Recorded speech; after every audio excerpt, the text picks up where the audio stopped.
if you've been tapped into the not underground, I guess, but if you've been tapped into osamason lately, you heard that nocturnal snippet, like we got rest like yeah. I'll just put it on the screen.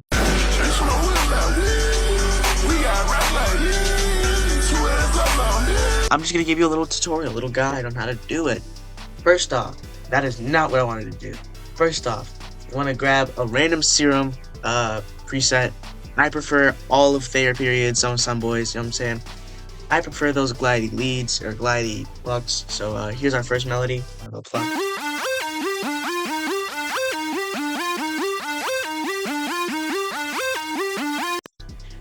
It's literally, I mean, there's like no chord, just as simple as it gets. I made this in D sharp major, so if you don't really know that, just go over here, go to any one of these except, well, no, not anyone, but go to major, minor, wherever it is. Pick any letter, make whatever you want. Just stay in key, and you'll be fine. You can even add these little accents if you want. Here's how it sounds without the accent. Sounds bland with the accent. Sounds way better. Alright, now, onto our lead. This one stays throughout the whole melody because it kind of solidifies the melody, keeps it in your brain, make sure it's catchy though.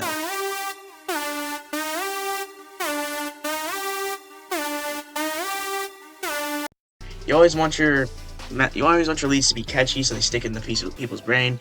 This one is kind of catchy, so I kept it in the whole song. It's like ear candy, I guess.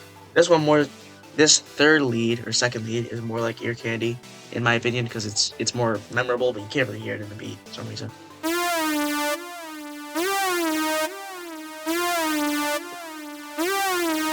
For this one, it's really just I'm depending on the glide here. It's a glidey lead, so I just put some glide notes in there, or not glide notes, but I made it a glide lead. None of this is really complex. This solidifies the bass, or I mean, yeah, well, technically the bass of the melody, and it is filling out the low end. And if you don't know what that means, there's certain frequencies. Like I have a bunch of high end up here, and then I have the low end, and then we have the 808. But this is more filling out the low end, making the melody sound good good with it, so it can make it sound more full. I mean, this is the wrong thing. This is what I was talking about.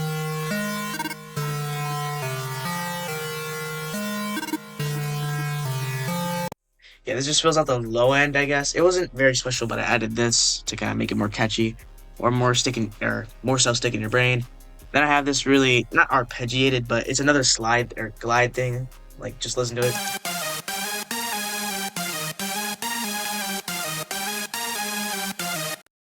It's really simple. I just literally spammed glide notes.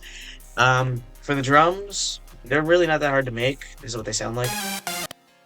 That's not what they sound like. This is what they sound like.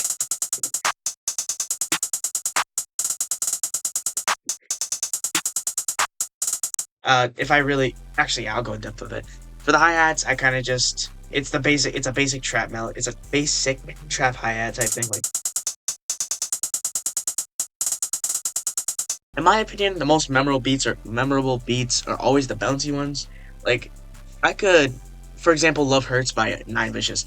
That beat is so bouncy, I love it. It's so good. But it's stuck in my brain. That's the most important part because of its bounce. But here's the 808. It's not that hard to do for 808s because the nocturnal thing, or osamason in general, this is not an osamason type of 808 pattern. I used a lot of slides because I have two 808 patterns, one for later, but here's this main 808 pattern.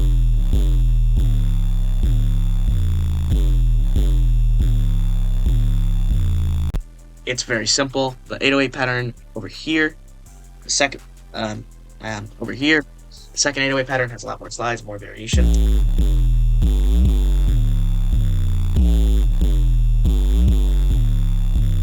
It kind of sounds better in context, but here's what all the drums sound like together.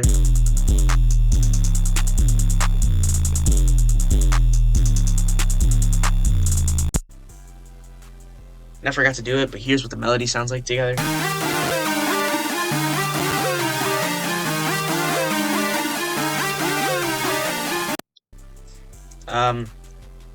It's pretty simple. This was a pretty simple beat to make, and it doesn't take that long.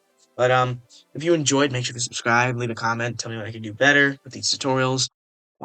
Here's what it all sounds like together, all in context. It will crackle, fair warning. But If you enjoyed, make sure to like and subscribe and leave a comment down below.